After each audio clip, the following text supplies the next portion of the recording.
तर नमस्कार शेतकरी बंधूंनो, मी राठोड सचिन, माझी शेती माझा विकास या युट्यूब चॅनलवरती आपलं सगळ्यांचं स्वागत आहे।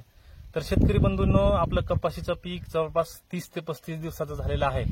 तर कपाशी या पिकाला पहिली फवारणी कोणती करावी हा सर्व शेतकऱ्याच्या मनामध्ये एक प्रश्न निर्माण झालेला आहे।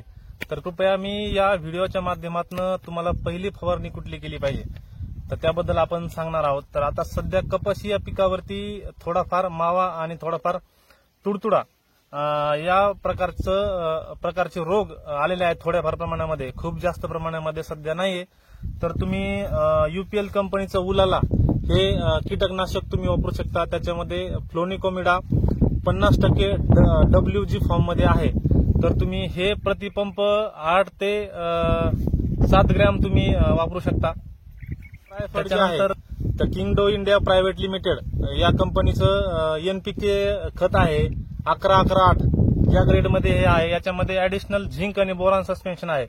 तर तुम्ही हे प्रतिपंप 40 ते 45 ml वापरू शकता। याचे रिझल्ट उत्तम आहेत, तुम्ही हे अवश्य वापरलं पाहिजे तुमच्या पहिल्या फवारणीमध्ये। त्याच्यानंतर आता सध्या पावसाळा चालू आहे, त्याच्यामध्ये लिव्हेट 80 हे जे आहे सुपर स्प्रेडर हे स्टिकर आहे। तर तुम्ही हे प्रतिपंप 5 ml वापरू शकता। हे सिलिकॉन बेस्ड स्टिकर आहे। तर अशा प्रकारे शेतकऱ्यांनी पहिली फवारणी करायला पाहिजे आपल्या कपाशी या पिकावरती। धन्यवाद।